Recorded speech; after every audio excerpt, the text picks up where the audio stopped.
बाद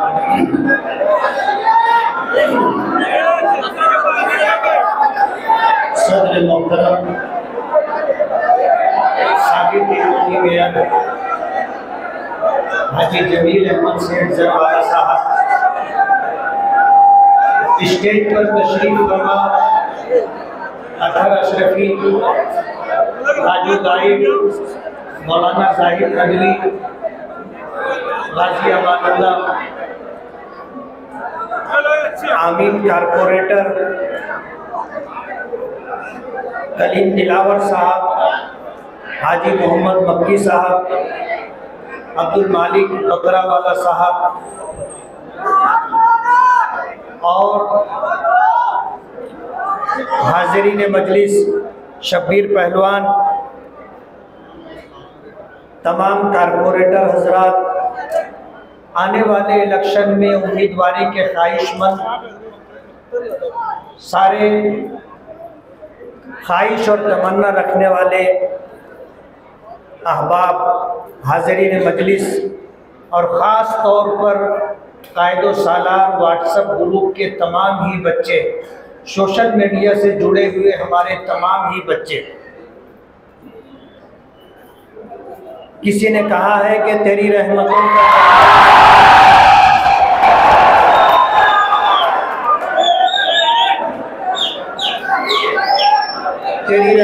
का दरिया सरेआम चल रहा है, मुझे भीख मिल रही है, मेरा काम चल रहा है, तेरे नाम का वजीफा मेरी जिंदगी का हासिल, तेरे नाम का वजीफा मेरी जिंदगी का हासिल, तेरे नाम की बदौलत मेरा काम चल रहा है। मेराज फैजाबादी ने कहा है कि जिंदगी दी है तो जीने का हुनर भी देना, जिंदगी दी है तो जीने का हुनर भी देना, पाँव बख्शे हैं तो तौफीक सफ़र भी देना, गुफ्तगू तूने सिखाई है, मैं तो गूंगा था, अब जो बोलूँगा तो बातों में असर भी देना, मैं तो इस खाना बदोशी पे खुश हूँ लेकिन, मैं तो इस खाना बदोशी पे खुश हूँ लेकिन नई नस्लें न भटके उन्हें घर भी देना। पहला दो शेर तो आपने बारहा सुना होगा, लेकिन मेराज फैजाबादी की गज़ल का यह तीसरा शेर है जो आज के हमारे इस प्रोग्राम का उन्वान है। आज हम अपने 3 साल का हिसाब देने के लिए खड़े हुए। हमारा सियासी सफ़र का आगाज़ 2007 से हुआ था और आपको मालूम होना चाहिए कि 2007 का वो साल ऐसा था, शेख रशीद साहब 2 मरतबा चुनकर आ चुके थे, उनका दूसरा टर्म चल रहा था, तीसरी मरतबा चुन करके आते तो वो मिनिस्टर बनते।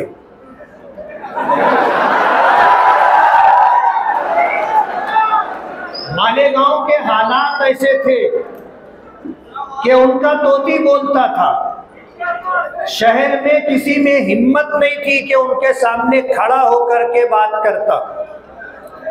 उनके वर्करों के हौसले इतने बढ़े हुए थे कि लोगों की बहू बेटियों की इज्जतें दांव पर लगी हुई थी।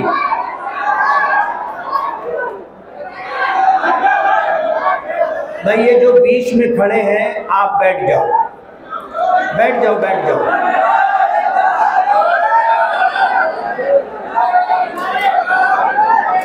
भाई बीच में जो खड़े हैं जहां हैं वहीं बैठ जाए। ये गुफ्तगू में बीच में हलचल अच्छी बात नहीं है। आप बैठ जाओ, जितने खड़े हैं बैठ जाओ, नहीं बैठना हो तो पीछे चले जाओ। तीसरी मर्तबा चुन करके आते तो मिनिस्टर बनते। उनके वर्करों के हौसले इतने बढ़े हुए थे कि ऐसा लगता था कि शहर में जंगल राज। मजबूरों कमजोरों लोगों का तकाजा था कि शहर में कुछ तब्दीली आनी चाहिए, बदलाव आना चाहिए। मौलाना जाहिद नदवी साहब, मौलाना मोहम्मद अय्यूब कासमी साहब, ये हजरात दारुल उलूम मोहम्मदिया के दारुल इफ्ता में आए और आकर के उन्होंने एक प्रोग्राम रखा,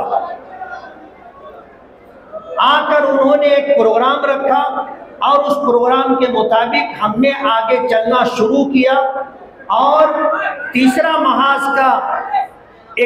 महाज नाम की एक पार्टी रजिस्टर करवा करके हमने कारपोरेशन के इलेक्शन में कदम रखा। अल्लाह ने इज्जत दी। 1.5 महीने की मुद्दत में हमने 28 कारपोरेटर चुनवाए। कांग्रेस पार्टी जिसका इख्तिदार गली से लेकर के दिल्ली तक, और जिस पार्टी के कामों की सराहना आज वो लोग जिन्होंने कांग्रेस पार्टी छोड़ करके राष्ट्रवादी पार्टी में शमूलियत इख्तियार की, वो कहते थे कि गली से लेकर के दिल्ली तक हमारी सरकार, और काम और विकास हमारी पहचान है। सवाल ये है कि फिर आपने कांग्रेस क्यों छोड़ दी?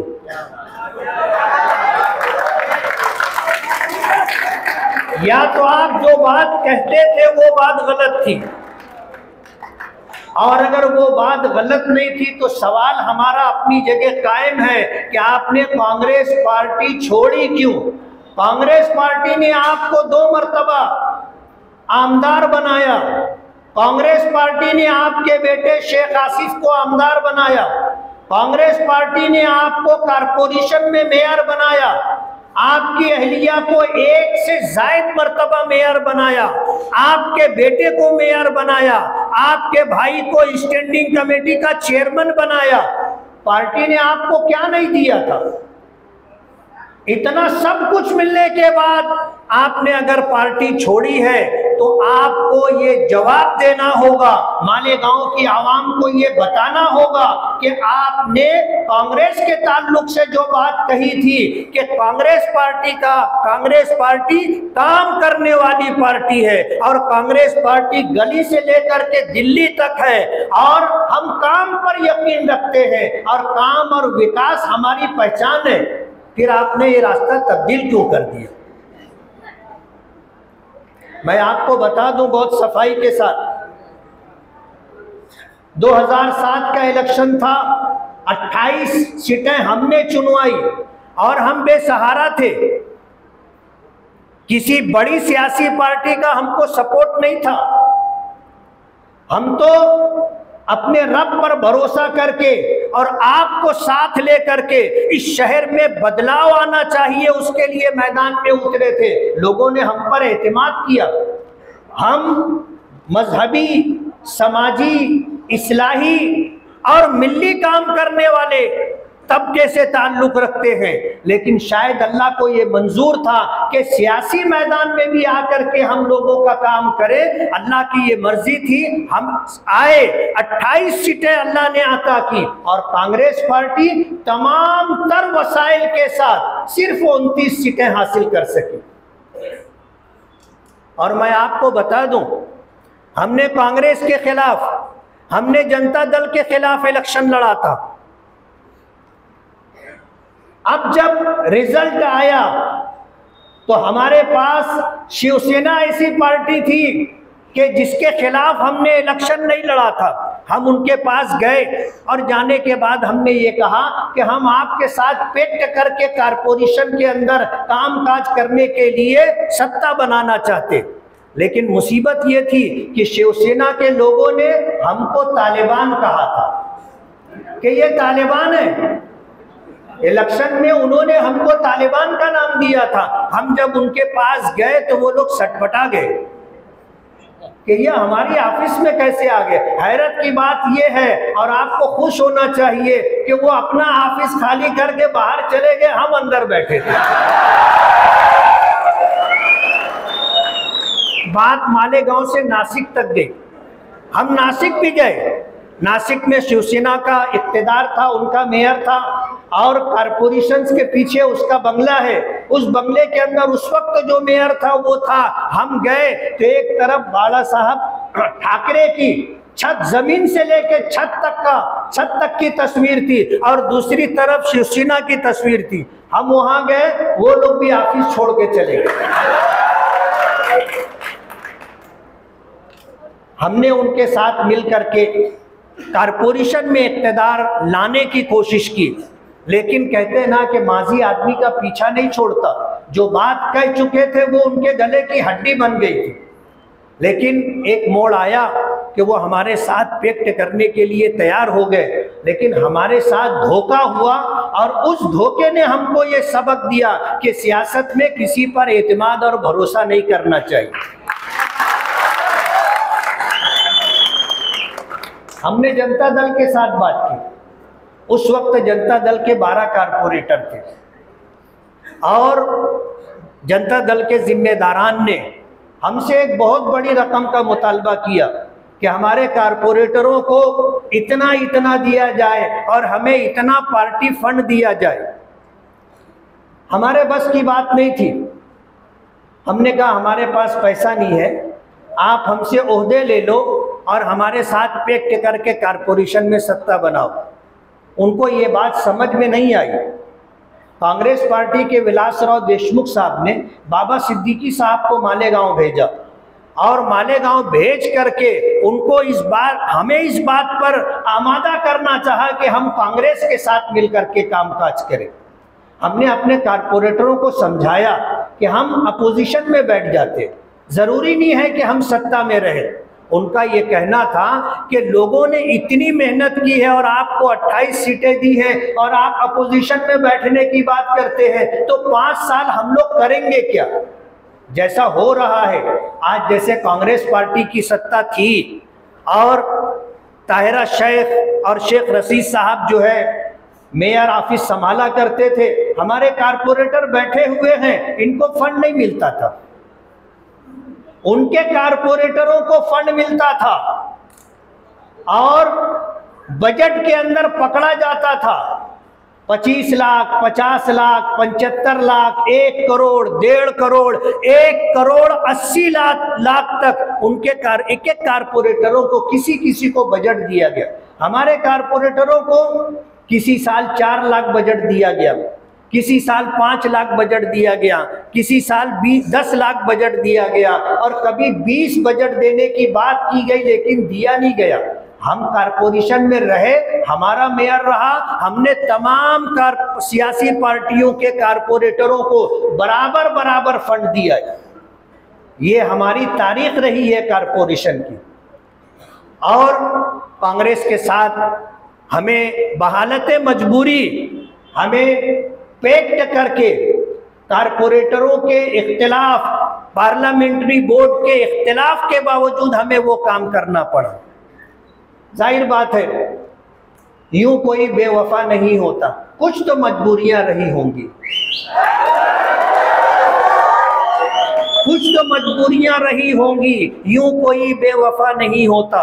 हमने कांग्रेस के साथ पैक्ट किया और आपको पता होना चाहिए, कहने वालों ने कहा कि सूरज डूब रहा था, आपने उसको रोशनी दी। और ये भी हमारी सियासत की, हमारी सियासी तारीख का एक हिस्सा है कि मालेगांव में जो सियासी पार्टी खत्म होने लगी, हमने उसको टेका दे करके खड़ा किया। मैं तफसील में नहीं जाना चाहूंगा, आपको पता है हमने 2007 का इलेक्शन लड़ करके कारपोरेशन में अपना इक़्तिदार बनाया। 2009 में असेंबली इलेक्शन था और उस असेंबली इलेक्शन से पहले शेख रशीद साहब ने हमें चैलेंज किया। अल्लाह गवाह है, हमारे वहमो गुमान में नहीं था कि हमको असेंबली इलेक्शन लड़ना है। रमज़ान का महीना शुरू होने वाला था, अमन चौक का जलसा था। शेख रशीद साहब ने जो है जलसे के अंदर जो बातें कही थी उसका पस मंज़र ये था कि हमने उनको कभी सपोर्ट किया था, वो चुन करके आए थे और उन्होंने हमारा शुक्रिया भी अदा किया था। एजाज बेग साहब मेरे पास आने जाने लगे तो शायद उनको ऐसी बदगुमानी हुई कि शायद हम इनको सपोर्ट करेंगे, तो उन्होंने चैलेंज किया कि इसको उसको क्या इलेक्शन लड़ाते, माँ का दूध पिए हो तो खुद इलेक्शन लड़ो, 5 करोड़ रुपया खर्चा करने की ताकत हो तो खुद इलेक्शन लड़ो। हमने अपने साथियों से मशवरा किया कि भाई चैलेंज किया जा रहा है, करना क्या चाहिए। तो बोले तुम बोलो मुफ्ती साहब। मतलब ज़्यादा से ज़्यादा क्या होगा, हार जाएंगे। और हारने से और जीतने से हमें कोई ख़ास फर्क नहीं पड़ता। 2014 का इलेक्शन में हारा था, 1 घंटा भी घर नहीं बैठा था। लेकिन 2000 का इलेक्शन शेख रशीद साहब हारे तो 8 महीना घर से बाहर नहीं निकले थे। उन्होंने चैलेंज किया और हमने चैलेंज कबूल किया कि माँ का दूध तो पिया है। और 5 करोड़ रुपया आज बहुत लोग हैं जिनके पास है, वो खर्चा कर सकते हैं। पैसा खर्चा करके इलेक्शन जीतना कोई बड़ी बात नहीं है। हमने लोगों से ये कहा कि अपने ज़मीर की आवाज़ पर शहर में तब्दीली के नाम पर 1 वोट दो और अपनी हलाल कमाई का 1 रुपया दो। 84,000 रुपया लोगों ने हमें दिया। हमें इलेक्शन से पहले रिजल्ट मिल चुका था और अल्लाह पाक का करम है कि हम जीते, 15,000 वोटों की लीड से जीते। हमने 5 साल काम किया, तजुर्बा नहीं था, सियासत में नए थे, लेकिन जितना हमसे हुआ हमने किया और हमारे कामों को रोकने की हर मुमकिन कोशिश की गई। और हमारे पास उसके सबूत मौजूद है कि अगर ये काम करेंगे और शहर के अंदर अगर काम होगा तो हमारी पार्टी कांग्रेस खत्म हो जाएगी। कांग्रेस पार्टी को कौन वोट देगा? ये दुहाई दे करके हमारे कामों को रोका गया। और 2014 का इलेक्शन अल्लाह का फैसला था, हम हारे और हम 1 घंटा भी घर नहीं बैठे। रिजल्ट आया, थोड़ी देर के बाद जोहर की अजान हुई, मैं जामे मस्जिद इमामत के लिए गया। पूरी मस्जिद मेरा मुंह देख रही थी। लोग मेरा चेहरा पढ़ने की कोशिश कर रहे थे। लेकिन जाहिर बात है, हार और जीत से कोई खास फर्क नहीं पड़ता। हम अपने काम से लगे रहे। उस 5 साल में हमने ईमानदारी के साथ इलेक्शन कैसे लड़ना चाहिए। 2014 का इलेक्शन हारे तो हारने के बाद क्यों हारे, खामोशी से हमने उसका तज्जिया किया और जिन जिन वजूहात की वजह से इलेक्शन हारे थे वो सारी चीज़ें हमने दुरुस्त करने की कोशिश की। और फिर 2019 का इलेक्शन आया, कहने वालों ने कहा कि मुफ्ती साहब दूर दूर तक मुकाबले में नहीं, दूर दूर तक मुकाबले में नहीं है, 50,000 वोट से हराऊंगा।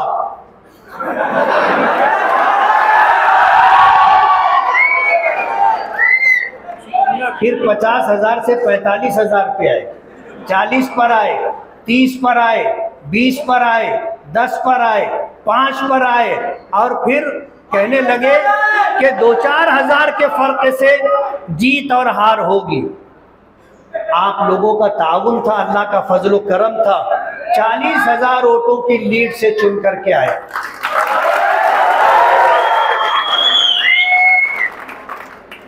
और आज का हमारा ये जलसा 3 साल का हिसाब देने के लिए, सरकार इलेक्शन रिजल्ट आने के बाद, चुनकर आने के बाद सरकार बन ही नहीं रही थी।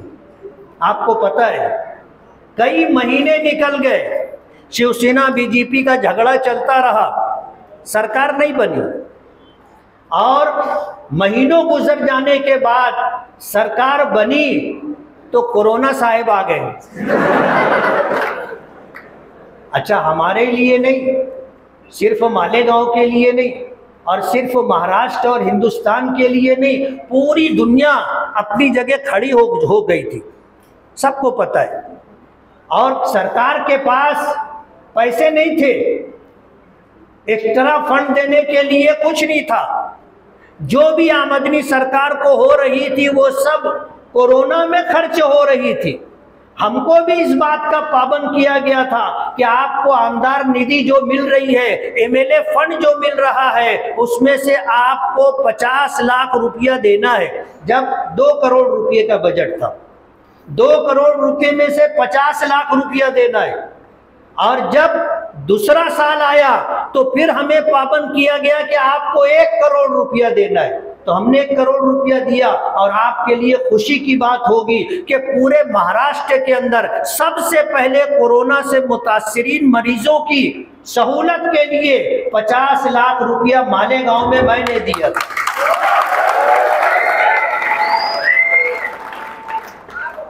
मैंने 5 साल में क्या किया है वो पंफलेट छपा हुआ है, और आप जाते हुए वो पंफलेट ले करके जाएं, उसको देखें कि हमने इन 5 सालों के अंदर क्या काम किया है। मैं आपको बताऊं, हमने क्वालिटी में काम किया।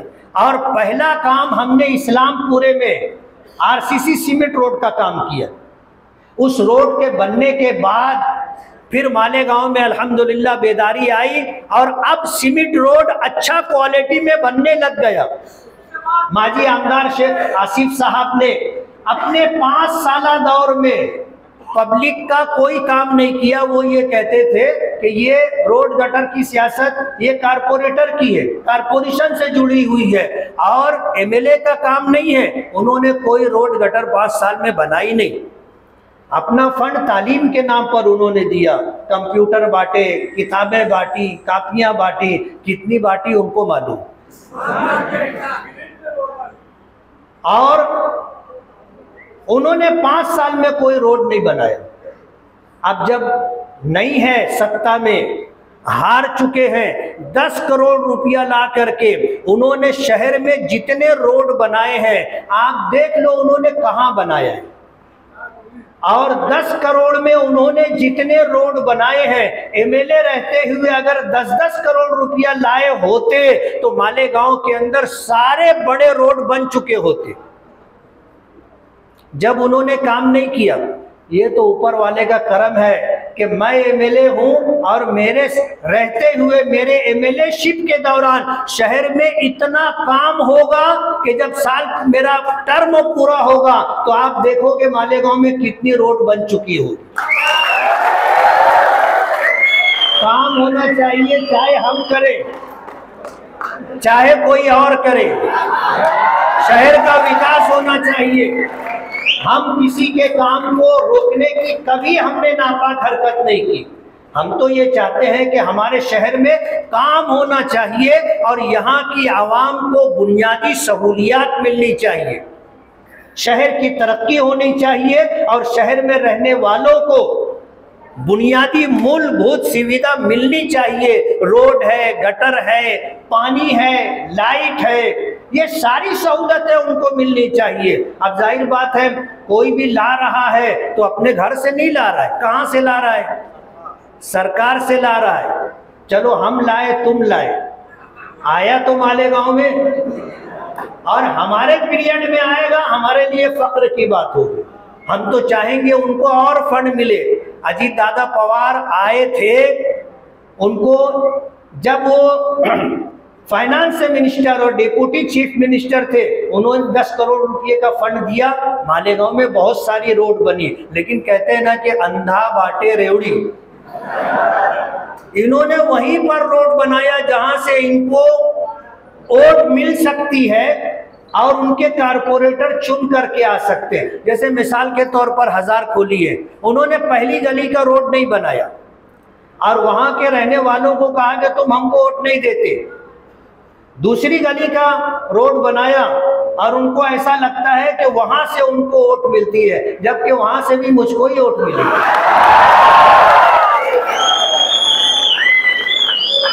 इनका अभी 40 साला एतराफ़ खिदमात का प्रोग्राम हुआ।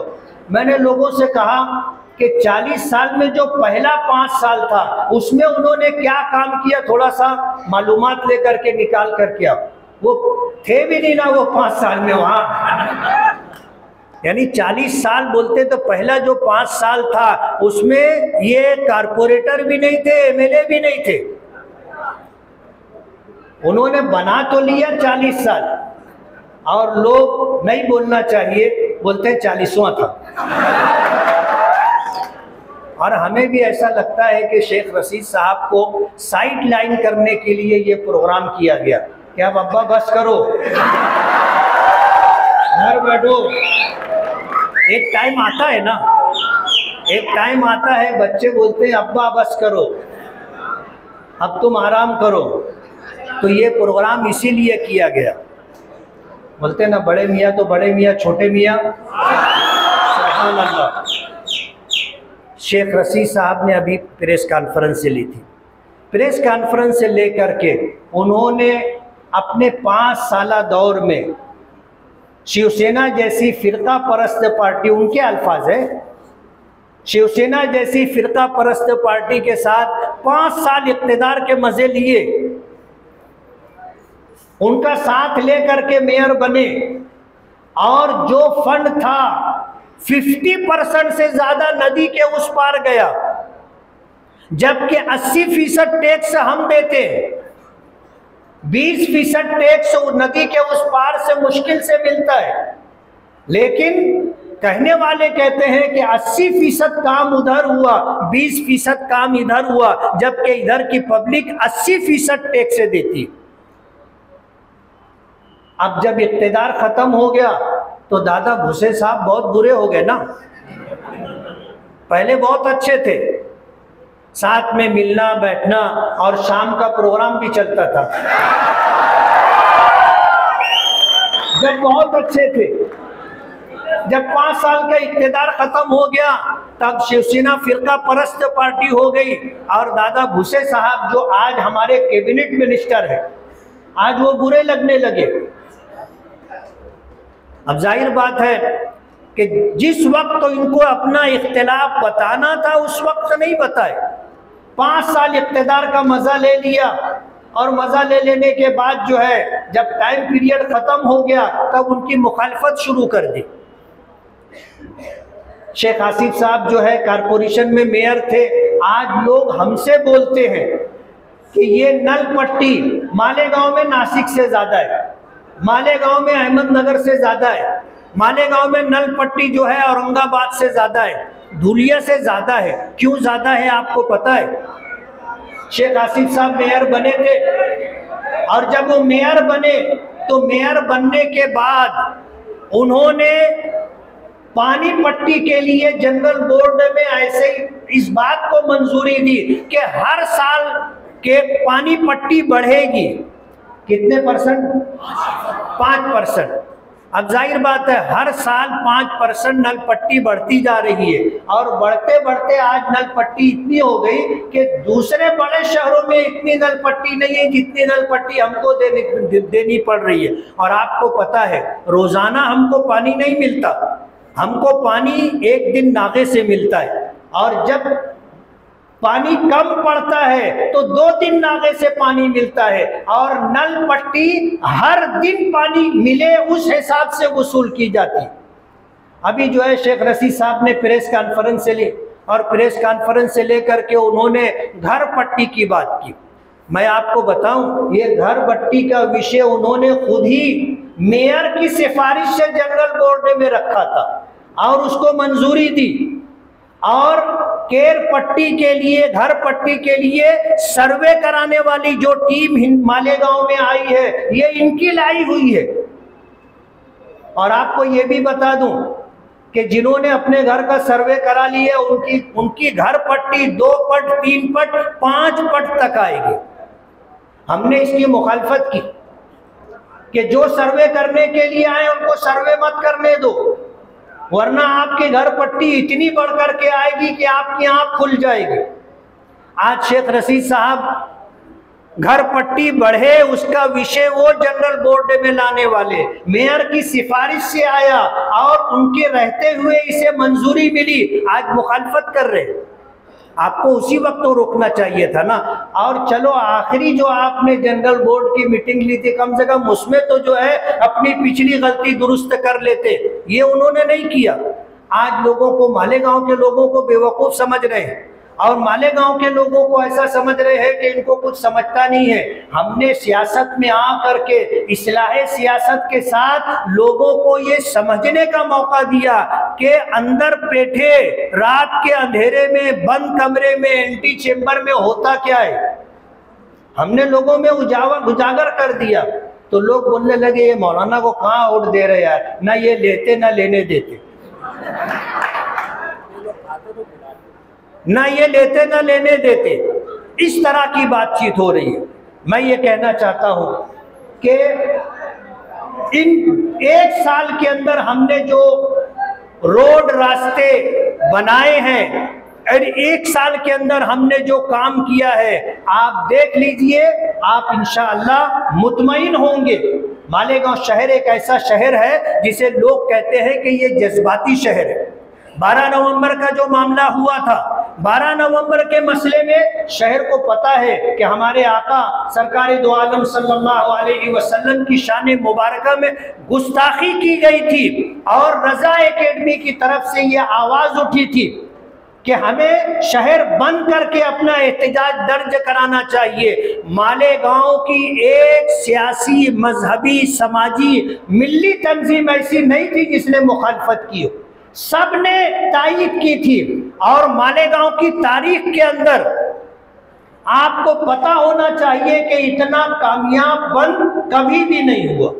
12 नवंबर का बंद ऐसा था, लेकिन जो लोग एहतजाज करने वाले थे वो लोग तो शहीदों की यादगार के पास थे। मैंने कुछ लोगों को फोन करके कहा था कि हालात पर नजर रखो और हमारा एहतजाज दर्ज हो जाए, पुरअमन तरीके से वो काम होना चाहिए। जो लोग एहतजाज कर रहे थे, जिम्मेदारान थे, उनको ये मशवरा दिया गया था कि आप आगे ना बढ़ें और आप इतने हद तक ही महदूद रहे। उनको बात समझ में नहीं आई। ये लोग शहीदों की यादगार पर गए, हालात बिगड़ते नजर आए, वहां से ये वापस आ गए। कुसुम्बा रोड की तरफ से जुलूस आया था ना, वहां से जुलूस आया और जुलूस ने आकर के जो हंगामा किया, उस हंगामे की वजह से हालात बिगड़े। रात में जमीयत उलमा ने जब गिरफ्तारियां शुरू हुई तो जमीयत उलमा की वर्किंग कमेटी ने यह फैसला किया था कि हिंदुस्तान भर में मजलूमों का और बेगुनाह लोगों का मुकदमा जमीयत उलमा लड़ती है, तो मालेगांव में भी जमीयत उलमा मुकदमा लड़ेगी। हमारे ये अब्दुल मालिक बकरा ये अपना वक्त फारिग करके नासिक सेंट्रल जेल गए और जो गिरफ्तार शुदा लोग हैं उनसे वकालतनामे पर दस्तखत ली और आने के बाद ये मामला सियासत की नजर हो गया।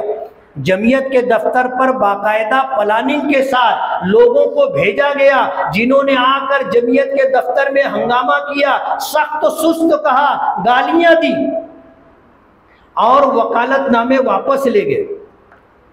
आवाज आती है कि 18 लोगों का मुकदमा मैं लड़ूंगा, बाकी लोगों का मुकदमा जिसको लड़ना है वो लड़े। कुछ लोगों ने दूसरे लोगों का मुकदमा लड़ा। बहुत सारे लोग ऐसे थे जिन्होंने अपना मुकदमा खुद लड़ा। जमीयत उलमा बगैर किसी तफरीक के, बगैर किसी मसलकी मामले को सामने रखते हुए तमाम लोगों के जो है मुकदमात लड़ने की बात की थी। आज मेरे मुतालिक कहा जाता है कि नाकारा है, निकम्मे है। इन्होंने क्या किया, अमन कमेटी की मीटिंग 13 नवंबर को थी, कैबिनेट मिनिस्टर दादा भुसे बैठे हुए थे, नासिक जिले के आईजी बैठे हुए थे, सीनियर एसपी थे, एडिशनल एसपी थे, तमाम पीआई थे हमारे शहर के। मैंने उस मौके पर यह बात कही थी कि आपको हमारे जज्बात समझना चाहिए। हमारे जज्बात ये हैं कि अगर हमारे आका की शान में गुस्ताखी की जाएगी, ये चीज हमारे लिए नाकाबिले बर्दाश्त है। मैंने 2 वाकयात जिक्र किए थे। अंग्रेजों का जमाना था और उस जमाने में सरकार हजरत आयशा सिद्दीका रजी अल्लाह ताला अन्हा पर तोहमत लगाई जा रही थी और उनकी इहानत की जा रही थी और इस तरह के मामलात थे। एक शख्स ने तोहमत लगाने वाले को कत्ल कर दिया। अंग्रेज की अदालत में मुकदमा गया तो अंग्रेज जज ने कहा, अगर तुम ये कह दो कि मैं उस वक्त तो होश में नहीं था, जोश और जज्बात से मगलूब था, तो तुम्हारे बारे में कोई रियायत की जा सकती है। उस नौजवान ने ये बात कही थी कि मेरा ये कहना है कि मेरी सारी जिंदगी बेहोशी और गफलत में गुजरी है, यही एक काम मैंने होश की हालत में किया। दादा भूसे साहब जो है किसी से बात कर रहे हैं तो मैंने कहा कि दादा आप मेरी बात सुन लो। ये हमारे मजहबी जज्बात है कि अगर किसी ने हमारे आका की शान में गुस्ताखी की तो हम ऐसा मानते हैं कि उसको जीने का हक नहीं। हम कानून हाथ में लेना अच्छा नहीं समझते। हम हिंदुस्तानी शहरी हैं, कानून के दायरे में रह करके चलते हैं, लेकिन हमारे ये मजहबी जज्बात है। हमने किसी दूसरे मजहब के लोगों की कभी बुराई नहीं की। हम तमाम नबियों पर ईमान रखते हैं, चाहे वो यहूदियों के हों चाहे ईसाइयों के हों। हमने कभी राम के बारे में, हमने कभी सीता के बारे में, हमने कभी द्रौपदी के बारे में कुछ नहीं कहा। हमें हमारी शरीयत और हमारे धर्म ने मना किया है कि दूसरे धर्म के लोगों को बुरा भला मत कहो। हम भी तारीख पढ़ते हैं, हमें भी पता है कि क्या है, लेकिन हमने कभी मजहबी शख्सियत के बारे में कोई बात नहीं की। हिंदुस्तान में ऐसा कानून बनना चाहिए कि तमाम मजहबी शख्सियत का एहतराम। 12 नवंबर में हमने तायीद दी थी और उस तायीद के साथ हम आगे बढ़ रहे थे, और पुलिस डिपार्टमेंट की मौजूदगी में मैंने ये बात कही थी कि हाँ, ये हमारे मजहबी जज्बात है, लेकिन हम कानून हाथ में लेना नहीं चाहते। आज हैरत की बात यह है कि जो लोग 12 नवंबर में हालात के बिगाड़ने के जिम्मेदार थे, आज वो लोग क्रेडिट ले रहे। मैं उनको बताना चाहता हूं कि मालेगांव की आवाम का हाफजा कमजोर नहीं है। वक्त आएगा आपको बताएंगे, वक्त आएगा आपको बताएंगे कि 12 नवंबर के ये महरूसीन इतने दिनों तक क्यों जेल में रहे। मालेगांव में फायरिंग होती है, मालेगांव में फायरिंग होती है और 90 दिन के अंदर उनकी जमानत हो जाती है, यानी 1 महीने के बाद जमानत होगी। जिन्होंने पत्थर चलाए उनकी 11-12 महीने तक जमानत नहीं होती। शहर एक है, गुनाह में काफी फर्क है। पुलिस डिपार्टमेंट वही है, दूसरा नहीं है। कानून और दस्तूर भी वही है। फायरिंग, गोली चलाने वालों की जमानत हो जाती है, पत्थर चलाने वालों की जमानत नहीं होती। मैं आपको बताना चाहता हूं कि 12 नवंबर का ये हादसा हुआ था, रात में किसने मीटिंग ली थी, किसने प्रेस कॉन्फ्रेंस ली थी, और किसने ये कहा था कि मालेगांव के बाहर से लोगों ने आ करके मालेगांव के अंदर ये सब कुछ किया, सीसीटीवी कैमरा चेक करना चाहिए। इसी प्रेस कॉन्फ्रेंस में कही गई बात पर 120 की कलम पुलिस ने लगाई, यानी मुनज्जम साजिश के तहत शहर में बगावत का माहौल पैदा करना। आज हमको लोग इल्जाम देते कि इनके ये कहने की वजह से कि पत्थर लाया गया था उसकी वजह से ऐसा हुआ। अरे ये पत्थर लाया गया था, ये बात मैं अकेला कहने वाला नहीं हूं। इस बात को कहने वाले तो बहुत लोग हैं, लेकिन 120 बी वाली कलम की बात कोई नहीं करता।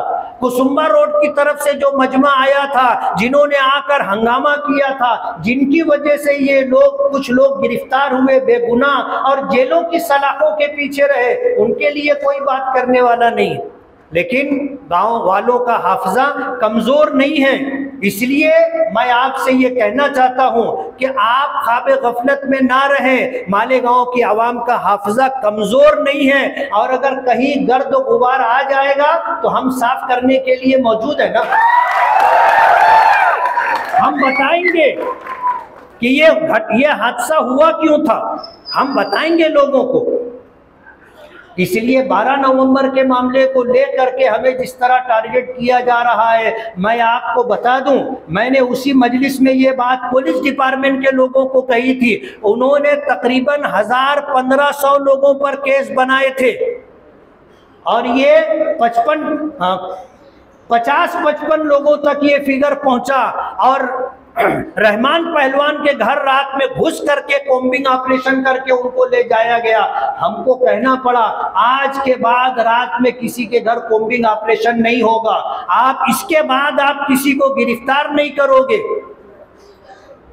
लोग कहते हैं मुफ्ती साहब ने क्या किया, ये फिगर पता नहीं कहां जाता। 1500 लोगों पर केस बनाया गया था। हमने बात की रात के 3:30 बजे, और नासिक जा करके आईजी और सीनियर एसपी से किन लोगों ने बात की कि इनका नाम भी डालो, इनका नाम भी डालो, इनका नाम भी डालो। आपको देखना समझना पड़ेगा। लोगों ने जाकर रात में खुफिया मीटिंग करके लोगों का नाम डलवाया। ये जो हरकत 12 नवंबर के ताल्लुक से की गई है, आपको इसे समझना चाहिए।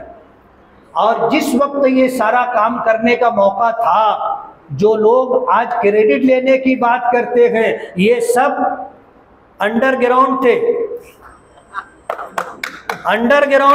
शहर छोड़ करके गए हुए थे। लोगों ने उनको समझाया, लोगों ने बताया कि आप अगर भागे रहोगे तो लोग कहने लग गए थे कि हमको इस्तेमाल किया, अंदर करवा दिया और भाग गए। सियासी तौर पर बहुत बड़ा नुकसान होगा तो उनको वापस आना पड़ा, वरना तो लोग शहर से गायब थे। और कुछ लोगों का मुकदमा लड़ करके क्रेडिट लेने की बात कर रहे हैं। इसलिए इस ताल्लुक से भी सोचने की बात है। कल आगरा रोड पर हमने धरना आंदोलन किया था। लोग कहते हैं इनको काम करने का ढंग नहीं है, हम पर यह इल्ज़ाम है कि हमको काम करने का ढंग नहीं है।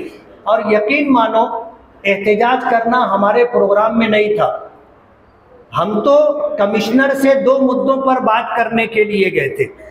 2 मुद्दों पर बात करने गए थे कि आगरा रोड का मुद्दा है और शहर में साफ सफाई का मसला है। हॉस्पिटल बीमार बच्चों से भरे हुए हैं, गवर और समौआ के मरीज की, और बड़े लोगों को भी परेशानी और तकलीफ है। साफ सफाई शहर में होना चाहिए। कमिश्नर से मुश्किल से उसने टाइम दिया और उसने हमें अपनी ऑफिस में बुलाया। हम लोग जब गए 8-10 लोग, तो वहां जाने के बाद मालूम पड़ा कमिश्नर है ही नहीं, उसकी ऑफिस में ताला लगा है।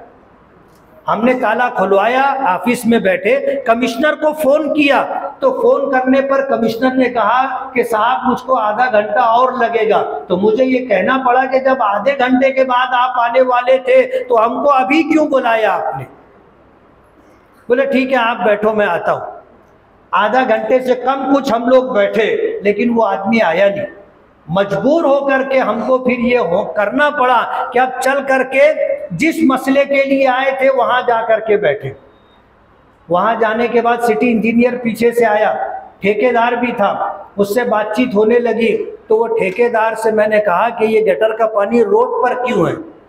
और आज पहला दिन नहीं, ये 2 हफ्ते से ज्यादा हो गया, 3 हफ्ता हो गया, सारे ही लोगों को तकलीफ है। तो बोले ये डीपी का मसला है। मैंने कहा ये देख तेरा मसला है, ठेका लेने से पहले तुझको देखना चाहिए था कि ये काम तू कर सकता है कि नहीं कर सकता, और जब तूने ठेका ले लिया है तो अब काम करके दे। तो वो ठेकेदार ने जो जुमला कहा मैं आपको बताना चाहता हूं, उसने कहा कि हमारे काम करने का यही तरीका है। जुबान पर कुछ आ गया था, मैं रुक गया और मुझको ये कहना पड़ा कि अभी तेरा मामला नहीं है, हम लोग जो है तुझसे भिड़ने के लिए नहीं आए, अभी ये रोड का मसला है, कारपोरेशन कमिश्नर की बात है, ये मसला देख लेते ना, इसके बाद तू जो बोल रहा है ना यही तरीका है काम करने का, इसके बाद तेरा नंबर रहेगा ना। और वो काम बाकी है, अभी वो काम बाकी है। ठेकेदार ने जो ये कहा था कि हमारे काम करने का यही तरीका है, तो उसको बताना पड़ेगा कि ये काम किस तरीके से होता है। हम बैठे वहां जाकर के, लोग कहने लगे कमिश्नर नहीं आएगा, ये नहीं आएगा, वो नहीं आएगा। अरे मैंने कहा कि अगर हम लोग हिम्मत करके मुस्तकिल मिजाजी से बैठेंगे ना तो सब आएंगे, सब आए। और मालेगांव की तारीख के अंदर इस तरह का एहतजाज कि जब तक काम शुरू नहीं होगा और रास्ता चलने के काबिल नहीं होगा, हम यहां से उठकर नहीं जाएंगे, चाहे उसके लिए हमें 2 दिन बैठना पड़े। काम हमने करवाया, उसके बाद जगह छोड़ी, नहीं तो हम जगह छोड़ने वाले नहीं थे। किसी ने ऐसा एहतजाज किया हो तो बताना। और मैं आपको ये बताना चाहता हूँ कि ऐसा काम करने का हमको ढंग है। और आज इस मजलिस में मैं आपको कहना चाहता हूँ, आज की इस मजलिस में कहना चाहता हूँ कि मुझे ऐसे लोग चाहिए कि ये जितने बदउनवान, भ्रष्टाचारी, लूट मार करने वाले लोग हैं, उनके खिलाफ एहतजाज करने के लिए मुझे आपका साथ चाहिए। चाहे इसके लिए हमें 353 का केस बनवाना पड़े, चाहे इसके लिए हमें कुर्बानी देनी पड़े,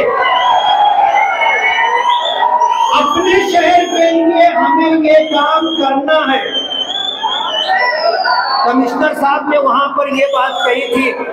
हुआ ये कि जब वो आए तो घंटों के इंतजार के बाद आए, और जब आए तो वो पानी जो रोड पर था, किसी ने वो पानी उठा करके फेंका, तो वो पानी मेरे ऊपर भी आया, अतहर अशरफी पर भी आया। अतहर अशरफी मेरे सामने आ गए मुझको मेरे बचाव के लिए, तो उनके ऊपर ज्यादा आया। और ये हुआ कि ये लोगों का जन आक्रोश है, ये जन आक्रोश है कि पब्लिक जो तकलीफ कई हफ्ते से झेल रही थी, उस पब्लिक ने अपने गुस्से का इजहार किया। बैठ जाओ, आप लोग बैठ जाओ, देखो बीच में इंतजार मत करो, बैठ जा बेटा, बैठ जाओ।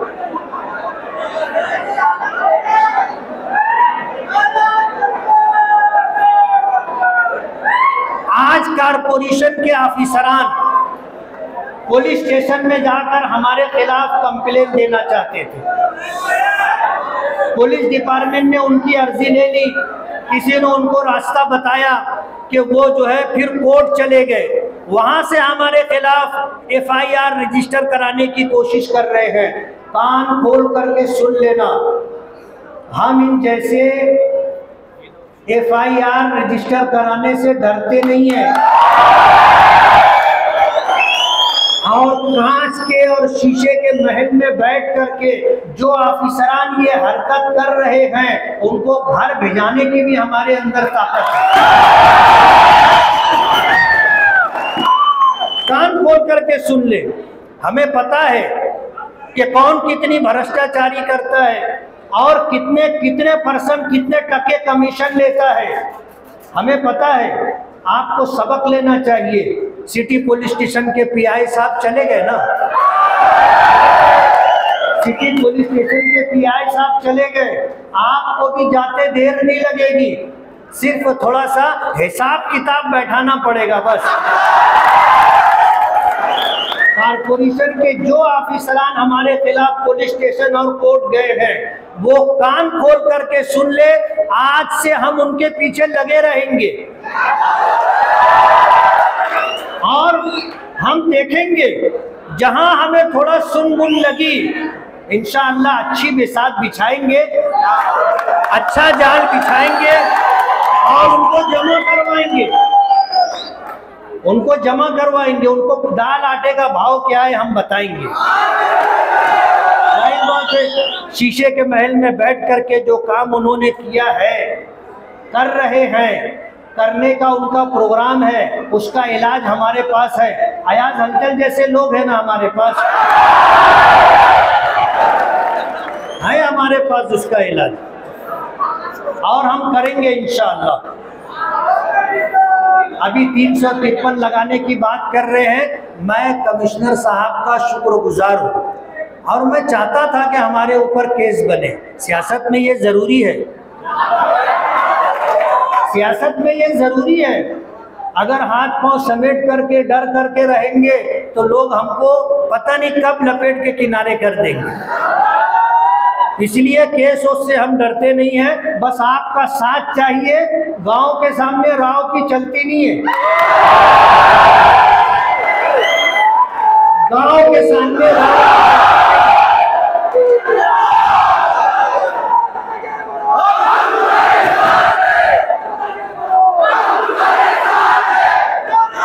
इसलिए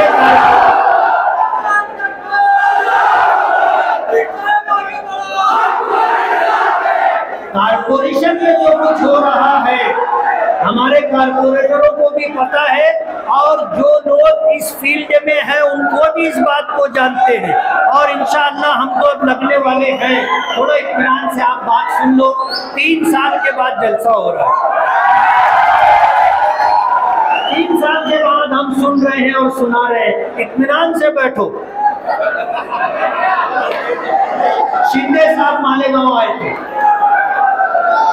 खामोशी के साथ आप बात सुन लें। हमारे स्टेट महाराष्ट्र के चीफ मिनिस्टर ने पूरे डिवीजन की मीटिंग मालेगांव में रखी थी और उस डिवीजन की मीटिंग में एक एमएलए होने की हैसियत से हमें जाना था। हम गए और वहां जाने के बाद पहला प्रोग्राम था जो उनका, उसमें पहुंचे और पहुंचने के बाद जब प्रोग्राम खत्म होने लगा तो चीफ मिनिस्टर साहब ने मुझसे पूछा कि मुफ्ती साहब आपकी गाड़ी कहाँ है। इसलिए कि चीफ मिनिस्टर की गाड़ियों का जो काफिला होता है उसमें किसी की गाड़ी शामिल नहीं हो सकती। ये सिक्योरिटी का एक मसला है और चीफ मिनिस्टर साहब को Z+ सिक्योरिटी मिली हुई है। तो वो मुझसे पूछने लगे कि आपकी गाड़ी कहाँ है। मैं तो मोटरसाइकिल पे गया था। ए भाई बैठ जा, नीचे बैठ जा।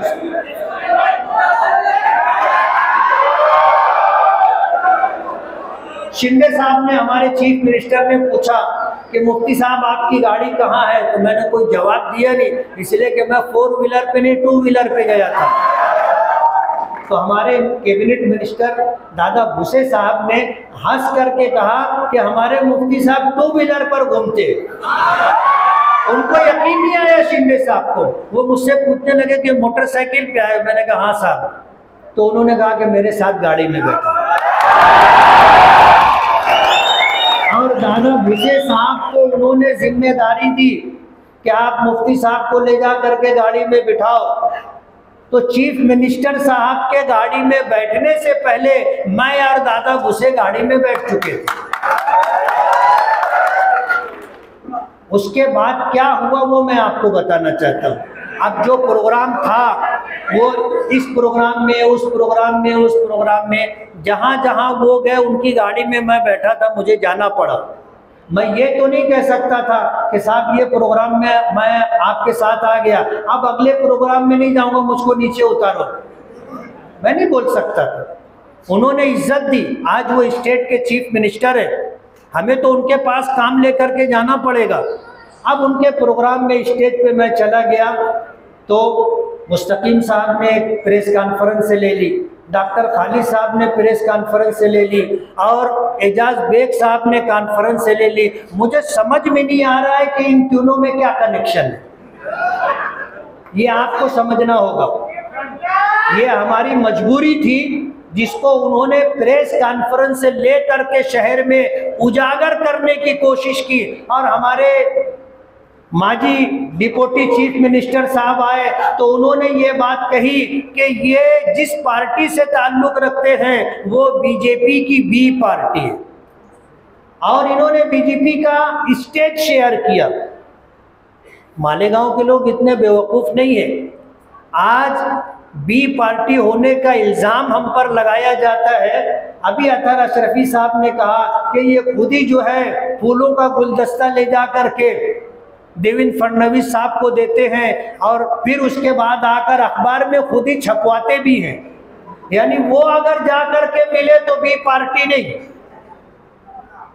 वो जा करके मिले तो कोई बात नहीं। आज हम एक एमएलए होने की हैसियत से अगर गए तो हम पर इल्ज़ाम लगता है। समझना चाहिए आज हमारे शहर में जो हालात हैं, पुलिस डिपार्टमेंट अगर यहाँ हो तो वो इस बात को नोट कर ले। अब हम अपनी खानका से बोलो, मस्जिद से बोलो, अपनी ऑफिस से बोलो, घर से बोलो, हम बाहर निकल गए। 8 दिन पहले प्राइवेट बिजली कंपनी का नंबर लग गया था। 8 दिन बाद जो है आगरा रोड के उन्वान से कमिश्नर साहब का नंबर लगा।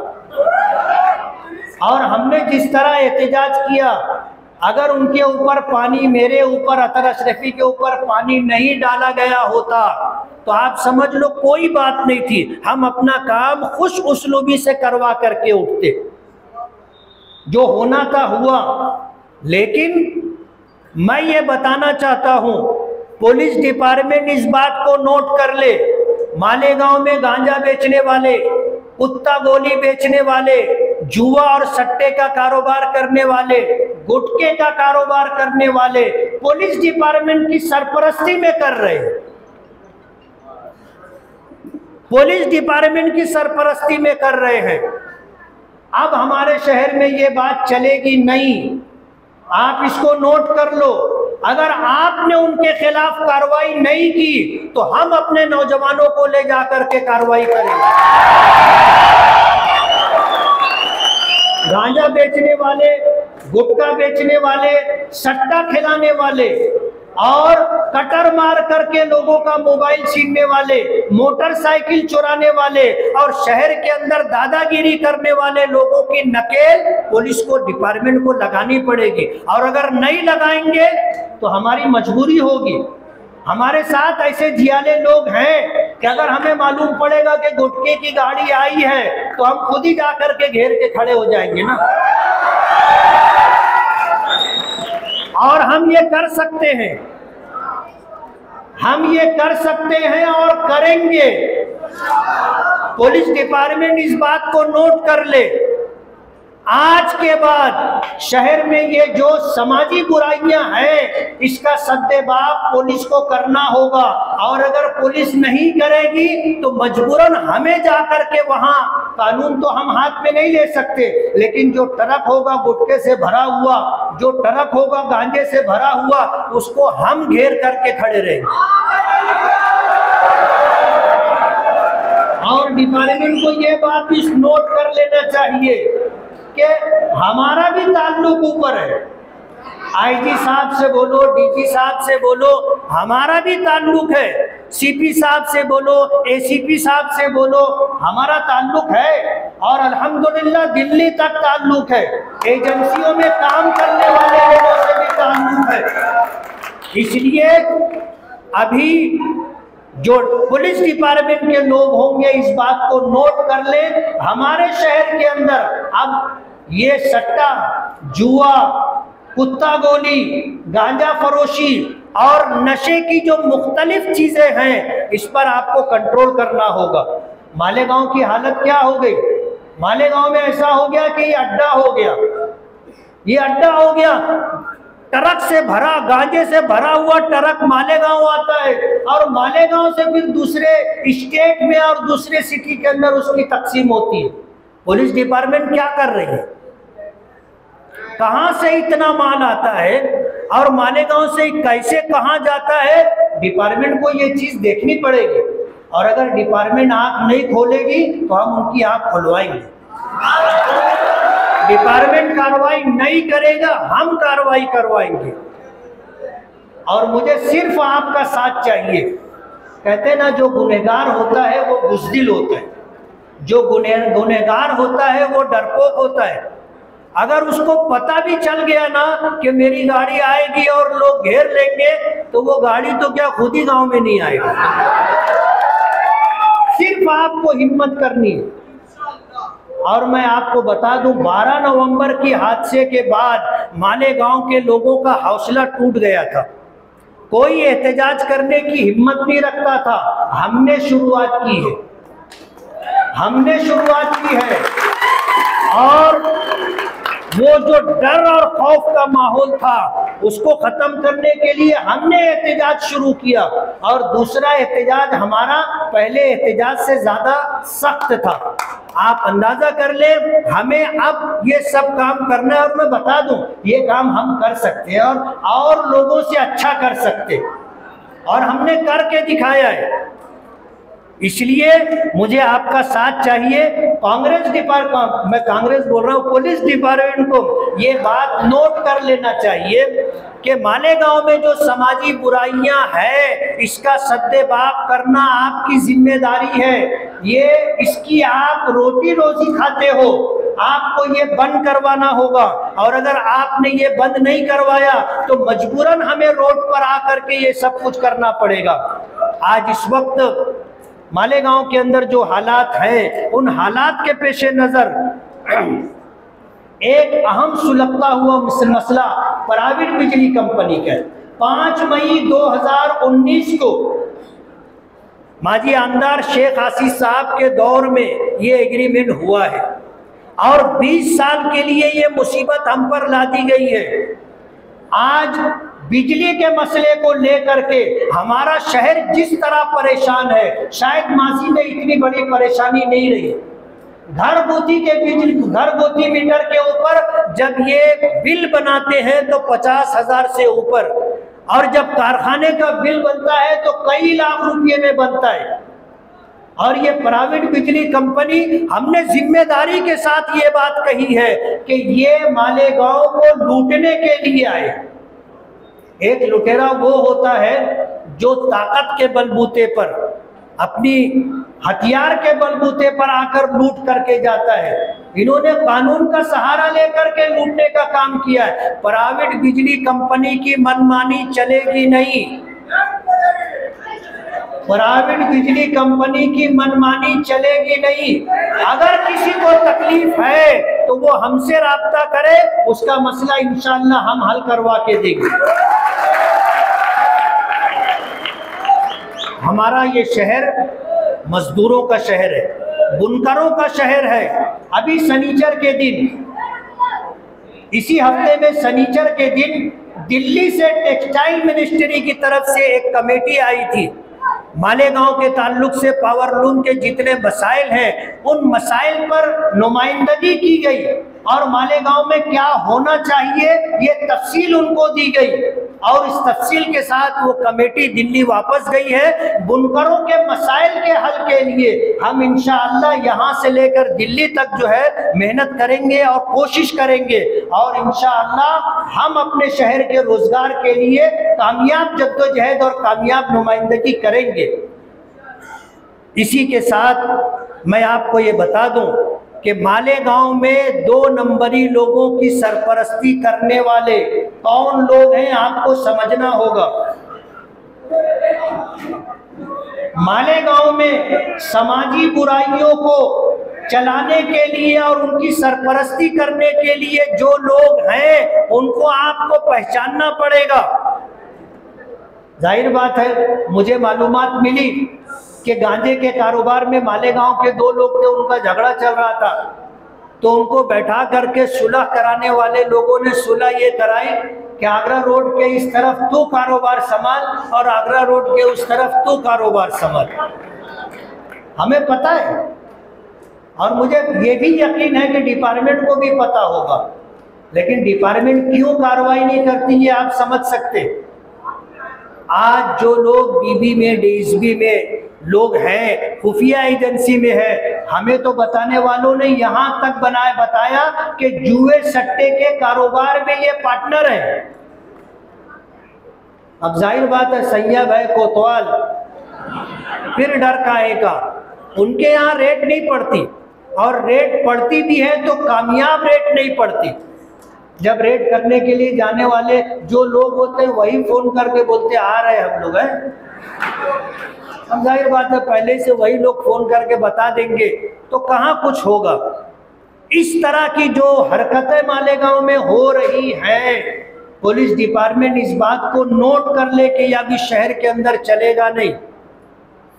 हमने अपने शहर के अंदर बहुत सारे रोड रास्ते बनाए, बहुत सारे रोड रास्ते बनाए हैं, और आपको ये बताता चलूं कि जो भी हमारे 15-20 रोड बने हैं, उसके अलावा शहर में जितने बड़े रास्ते हैं उसके लिए तकरीबन 70 करोड़ रुपए की हमने डिमांड की है, और 50 करोड़ रुपये जो मंजूर हो चुका है, जीआर आना बाकी है। उसमें से 10 करोड़ रुपए का जीआर कारपोरेशन में आ गया, 8 करोड़ रुपया उसमें अभी उस सिलसिले काम सुझाया गया, इंशाअल्लाह वो काम होगा। मैं आपको ये बताना चाहता हूँ कि इन बकिया 2 सालों के अंदर, बल्कि आपको ये समझ लेना चाहिए कि 3 साल, अभी 2022-23 का जो बजट है वो हमारा बजट महफूज है, उसमें हमने जो काम डाले हैं वो काम इंशाअल्लाह अब शुरू होंगे। उसके बाद 2 साल के बजट हमारे पास और हैं और इंशाअल्लाह इस शहर का नाक नक्शा बदलने की हम कोशिश करेंगे। हम ये दावा तो नहीं करते कि मालेगांव को सिंघाई बना देंगे। किसी ने किया था, याद है आपको? किसको याद है? हाथ उठाना। बहुत कम लोग को मालूम है यार। कारपोरेशन इलेक्शन में मालेगांव की आवाम को ये बताया गया था कि आप हमें इख्तिदार दो, हम मालेगांव को सिंघाई बनाएंगे। ये तो पिलखोड़ बन गया।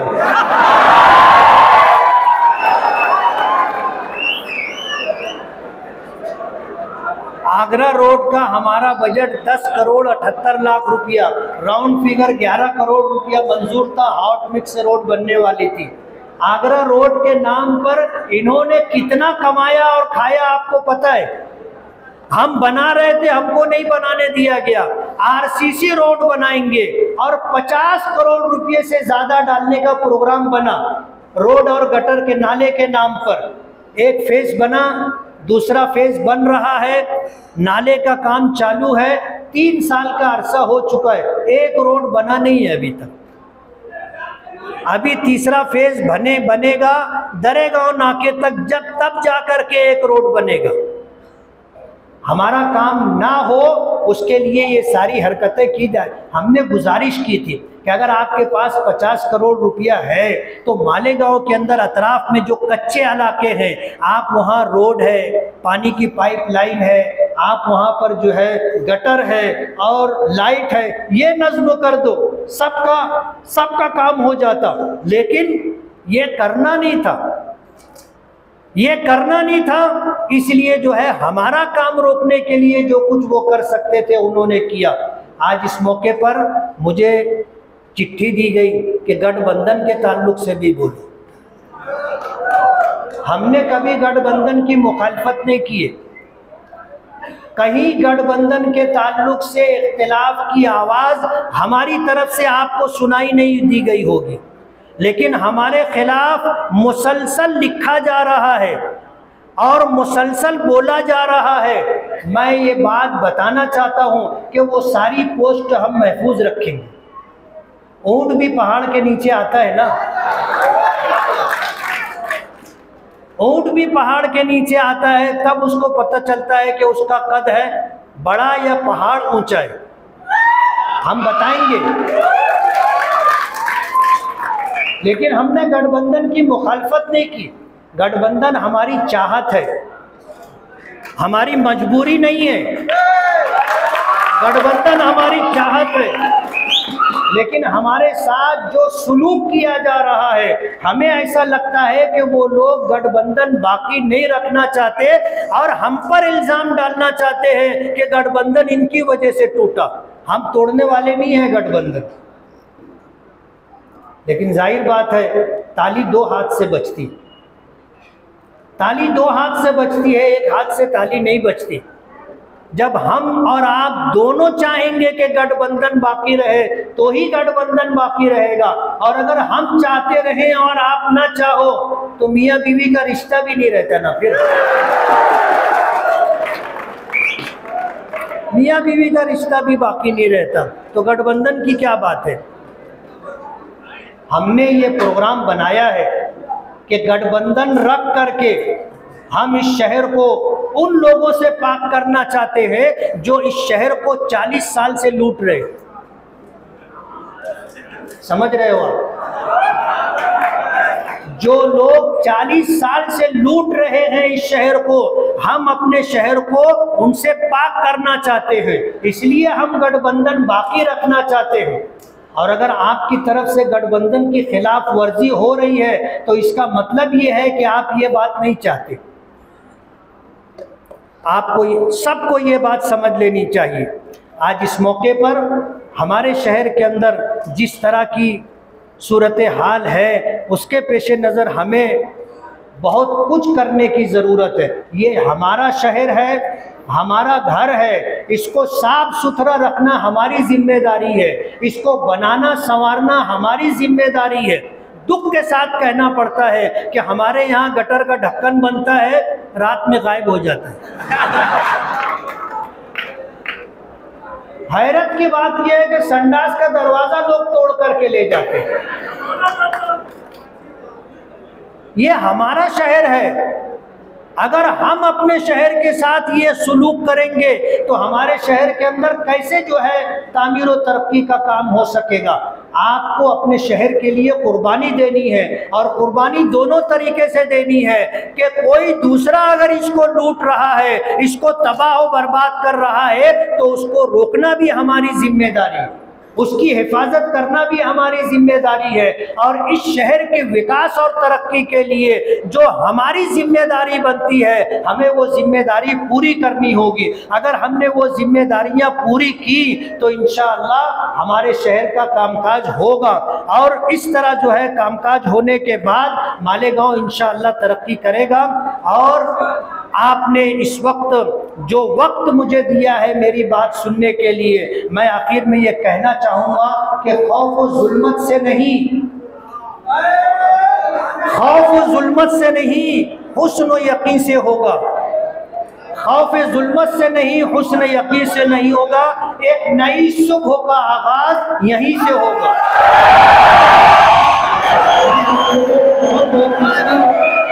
और उम्मीद है कि आने वाले दिनों में आप अपनी जिम्मेदारी पूरी करते हुए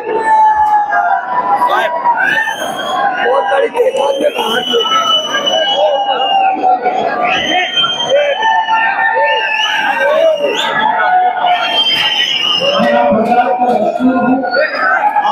छोटी सी दुआ है।